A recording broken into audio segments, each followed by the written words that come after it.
कोई भी समस्या जब भी आती है, चाहे वो छोटी हो या बड़ी, अपना समाधान साथ लेके आती है। लेकिन हम समस्या को इतना बड़ा सोच लेते हैं कि समाधान दिखाई ही नहीं देता। नमस्कार दोस्तों, मैं हूं सुनाता हूं किस्सा एक राजा और उसके मालिक।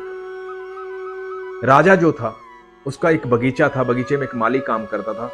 जो भी फल फ्रूट आता, जिस सीजन में जो भी फल फ्रूट आता, वो राजा के लिए लेके जाता था। रोज का उसका ये काम था, रोज ताजा ताजा फल राजा के लिए लेके जाता। ये सीजन चल रहा था अंगूर का, आम का और नारियल का।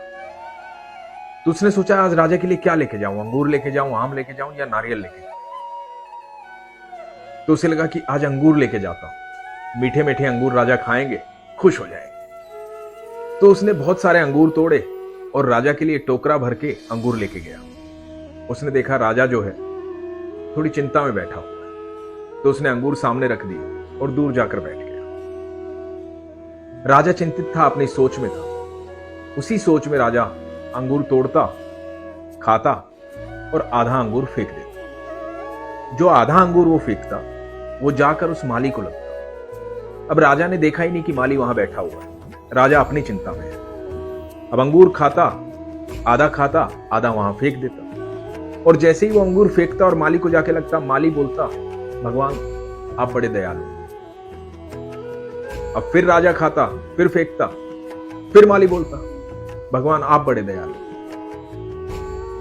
अब ये सिलसिला चल रहा था।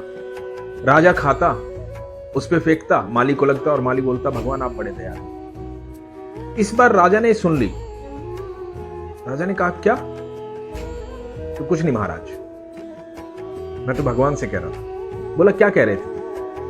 बोला, महाराज मैं भगवान को कह रहा था आप बड़े दयालु हैं। वो आप अंगूर खा के आधा जो फेंक रहे हैं वो मुझे लग रहा है। तो बोला, इसमें भगवान को ये बोलने की क्या जरूरत? तो माली ने कहा, महाराज मैं जब बगीचे में गया तो वहां मैंने सोचा कि आम लाऊं, अंगूर लाऊं या नारियल लाऊं। तो मैं अंगूर ले आया। यदि मैं आम या नारियल ले आता और आप वो मुझ पर फेंकते तो मेरा क्या हाल होता। तो मैं इसलिए कह रहा था कि भगवान आप बड़े दयालु। राजा ये बात सोचकर मुस्कुराया। बड़ी साधारण सी बात थी।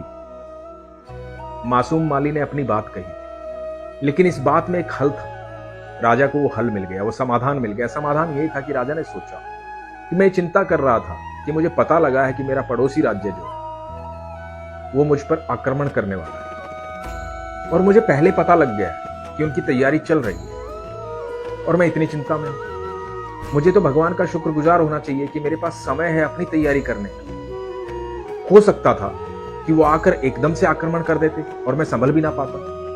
अभी तो वो तैयारी कर रहे हैं, मुझे पता लगा है, तो मैं अपनी भी तो तैयारी कर सकता। तो समाधान ये है कि मुझे अपनी तैयारी करनी चाहिए। और राजा ने युद्ध की तैयारी की, अपने सारे सैनिकों को इकट्ठा किया और युद्ध की तैयारी की। और राजा उस युद्ध में जीत गया। उसने उस माली को बुलाया और गले लगाया और कहा, भगवान आप बड़े दयालु। तो दोस्तों, कई बार समस्या के साथ साथ समाधान होता है, लेकिन समस्या को इतना बड़ा समझ लेते हैं कि समाधान जो है वो दिखाई नहीं देता। हर समस्या के साथ आपके पास समाधान आता है। इसलिए समस्या को थोड़ी देर के लिए भूल जाइए और सोचिए कि इसका समाधान क्या है। जो हो रहा है, जो होना है और जो हो चुका है वो निश्चित है, लेकिन आप इसको कैसे पार कर सकते हैं, इसमें कैसे इस समस्या को हल कर सकते हैं, कैसे इसका समाधान कर सकते हैं, उस पर अपना दिमाग लगाइए, उस पर सोचिए। ज्यादा गंभीर मत होइए। गंभीर होकर के आप समाधान को खो देंगे। आप समस्या को समस्या मानिए, लेकिन समाधान को तुरंत तलाश कीजिए, वो आसपास ही घूम रहा है। इसलिए जीवन में कभी भी कोई भी समस्या आए, घबराना मत, समाधान को तलाशना। और ये बात याद रखना, समस्या समाधान के साथ ही आती है। ईश्वर पर विश्वास रखिए, खुश रहिए, मस्त रहिए। हरे कृष्ण।